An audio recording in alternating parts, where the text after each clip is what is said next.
On today's video, I'm going to tell you why the new FAQ is nothing to worry about.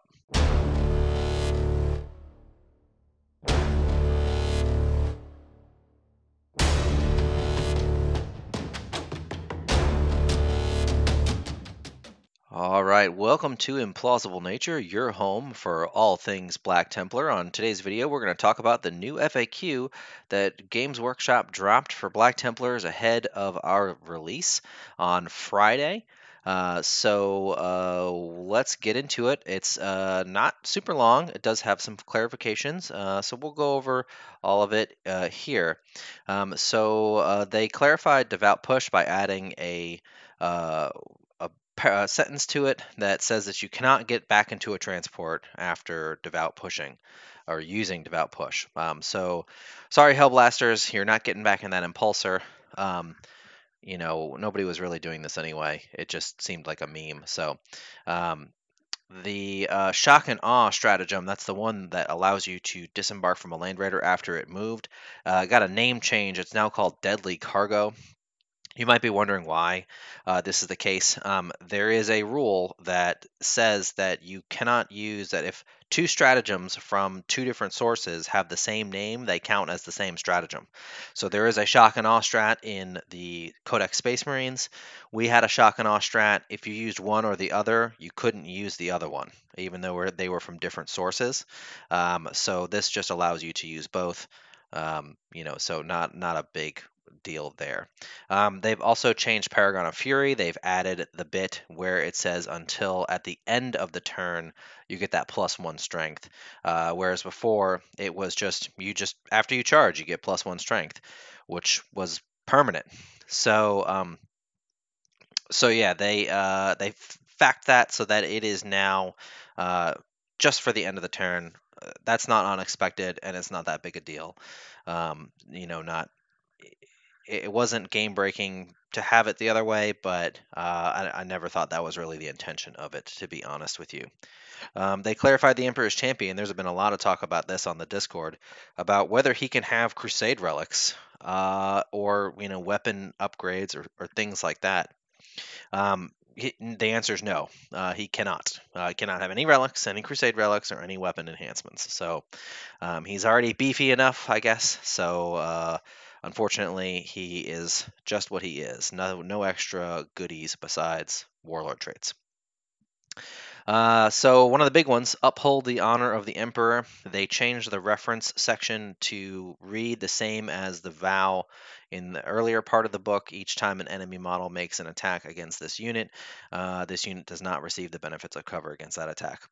So what that means, and there's been a lot of discussion on this, what that means is you have to refer to the rare rule section of the rulebook. In that section, there is a paragraph that talks about what type of cover is ignored or not received based on the wording across various codexes.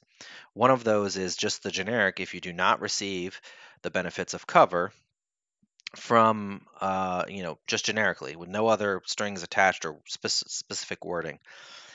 Basically, you do not get light, dense, or heavy cover. It specifies those three things. You, of course, still get obscuring. You always get obscuring if you would be eligible for it. There's nothing in the game that takes that away aside from things that just ignore line of sight altogether. Yeah. So they clarified that. Honestly, kind of expected. It was a little bit of a contradiction in the codex as far as that wording. I don't think this is game breaking or a huge nerf or anything like that for us. This is, what we kind of expected it to be. It's still probably the best vow. Definitely is the best vow. We're still going to be taking it because even without that, it still gives us a massive durability boost. So don't worry on that front. They changed the first bullet point of abhor the witch, destroy the witch. It read the same to me. I'll have to go back and parse it word for word because it looks like it's exactly the same. So I don't know why that needed an FAQ. They also fixed the reference for accept any challenge. Previously, it did not have that bit about that extra attack. Now it does. So now all the reference sections match the actual wording of the vow.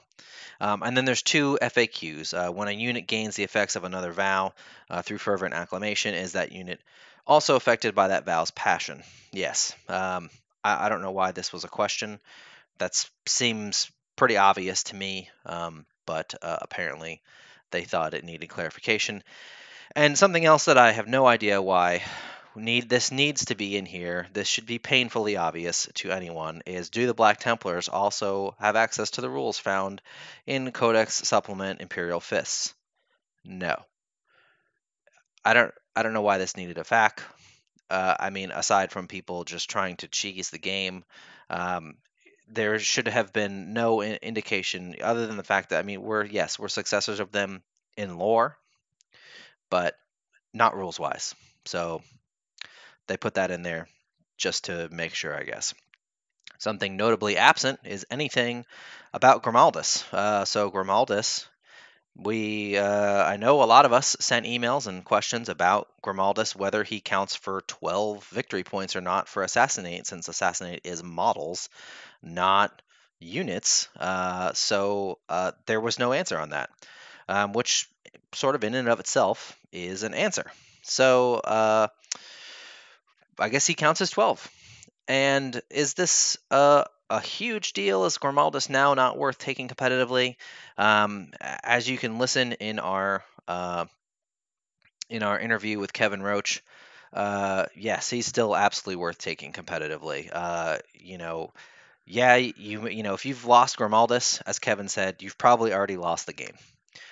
Because he's that good. He has that many buffs that synergize with the rest of your forces around him.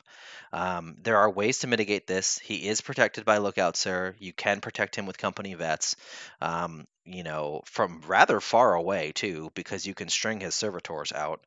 So there's numerous ways to get around that, and snipers are not really a thing in the meta right now. So don't worry, Grimaldus is still worth taking. We still want to run with him in our lists. So these are our 4 big takeaways from this FAQ.